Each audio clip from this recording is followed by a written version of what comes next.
Now that your 2026 Sprout Planner is grounded in your values, it's time to zoom out and look at the big picture of your year. This is where your hopes and intentions really start to take shape on your calendars and in other places. In this video, I will walk you through how to fill in your year at a glance, holidays, reflecting forward, that less and more list, your yearly bucket list, and even a few creative ways to use your pre-planning calendar, tracker, and blank pages. Okay, to recap, in our first video, we did the heaviest but most important lifting of laying our foundation of our values, intentions, people, and hopes for the year ahead. We dubbed this the values prep. Now we get to some more fun parts, in my opinion, but I personally like big picture and strategy. Maybe this isn't your favorite, and that is okay. You can keep this as detailed or as blank as you want. So again, we are going to be sticking in the weekly Sprouted Planner, and this section that we're going to do will be the same across the daily and the hourly planners, with the exception of a couple parts in the daily planner. So once I get to those, I will go ahead and show you those. I'll show you when we get there, if we ever get there. I bet that's what Bone Thugs and Harmony were singing about.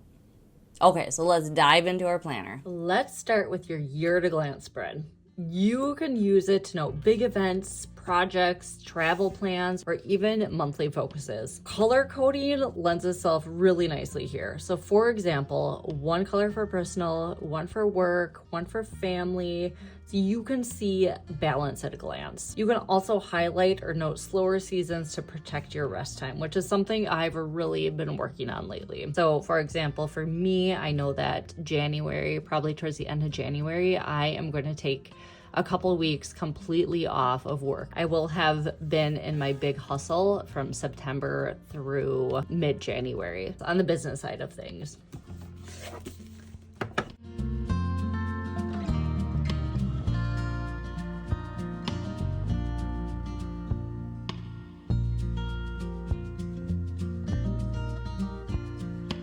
Moving on to holidays, I will say it again. This list is by no means all-inclusive. I had no biases here other than keeping it to US holidays since that is where I live.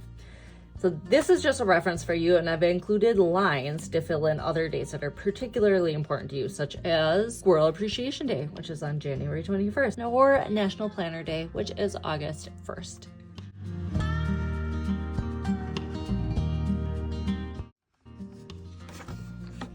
Reflecting forward. Depending on when you are setting up your planner, you may or may not have reflected back on the year yet, which is okay. In this section, we're reflecting forward with this less and more list. This is where your values from part one can really start shaping your choices. Ask yourself, what do I want less of in 2026? And what do I want more of in 2026? Maybe it's less comparison, more calm mornings, more reading, less rushing. You can keep it as simple or as complex as you want here. After you make your list, note any themes in this reflection area below. Maybe a theme is health. You want to eat out less and start cooking at home more often. Whatever it is, you can note this below. All right, now let's turn to the yearly list. Think of this as your yearly bucket list. So this is as close to goals as you'll find in Sprouted Planners, since you can view this as your joyful goals list. These are things that excite you, that stretch you, or just simply make life more fun. Like, you can definitely have fun with this. These don't have to be big. You could write visit a new park, or host a dinner with friends, or take one solo day trip. Do not feel obligated to fill this all out. I think last year I did about this, and now that we're in October, I've done like 3 of them so far. So it all depends on your season in life. If you have a full schedule, like you don't have to go crazy. Or if you love this type of thing, go crazy. Like, it's really up to you, okay? Next up, we have previews. These pages are like your year's rough draft. So you can use this to block out big projects, family milestones, like seasonal to-dos. It's a place to put things down before committing them to your monthly calendars. This place is perfect for those like visual thinkers who want to see how their time will flow before the year begins. So a couple things to note here. First of all, let's talk about these little circles. Last year I had these shaded, and I didn't want to shade them anymore because if you wanted to color code them, color them in, just shading makes that feel weird. So I wanted them to be blank, but it felt too blank. So then I added these little circles. So you can put in these little boxes, you can just color them in with a little fun color, like yellow for January, winter, red or pink for February, or you know what's going to be great for these? Okay, in our sticker book, these little icon stickers. Like, how perfect are these gonna be? Let's test it out. All right, so Halloween. No, let's do Thanksgiving. Let's do a little turkey. Little turkey in November.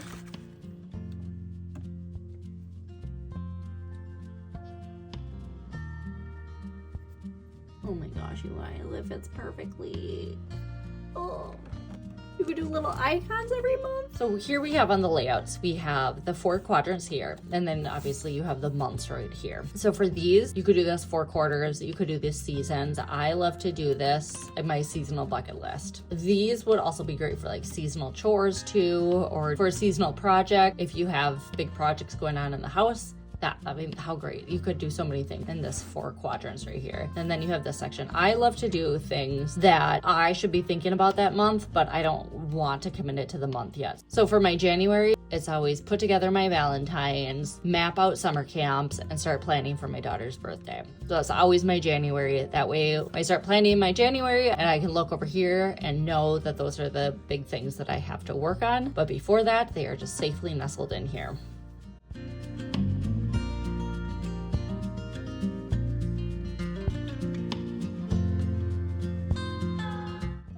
Moving right along to our tracker. The tracker is whatever you want it to be, if anything at all. Since it's across the entire year, it's a great high-level visual. You can track habits, reading, workouts, or anything that aligns with your values. So for me, I used it to write down all the meals that we ate this year. If I wanted, I could then simply repeat that for next year. The daily planners, your tracker is going to be across 6 months only. Since it's broken into 2 books here, you have your January through June. And then because I had this extra page here, I did create a pixel tracker. You can look that up on Google. It is a really fun concept if that is something you want to do. So again, January through June, you could do that. And then in the second planner, it's going to be July through December. So just to show you, this is from the first part of my year in 2025. I wrote down, okay, March got insane. I could not find what I did with these, but anyway, here is my tracker for all my meals. So other people have tracked symptoms, moods, cycle related things, and so much more. So again, a simple Google search of what can I track will give you plenty of ideas. Or honestly, ignore it altogether if this isn't your thing. This is your planner, your rules. And lastly, for our big picture planning, we have our blank pages. We have our 2 dot grid pages and then our 2 lined pages. So the blank pages at the end of this section are totally customizable. They are perfect for setting up your ideal routines, like your morning and evening routine. They're a great spot for your color coding keys. You could list go-to meals or set up logs like books you've read or shows you've watched. Sky's the limit on these things. You can really make this yours. This is something that I started doing as my ideal schedule during school, during summer. On one of the pages, I started writing down like remember it was popular a little bit ago, your like dopamine menu? I got really far on it. But I started writing that down here. Again, Google, ChatGPT, these are all like beautiful things that if you are kind of coming up blank on what you can do here, that you can search what other people have done or search what you could do here. But really only use these pages if they serve you. Do not feel obligated that you have to fill out every square inch of these pages if you don't want to.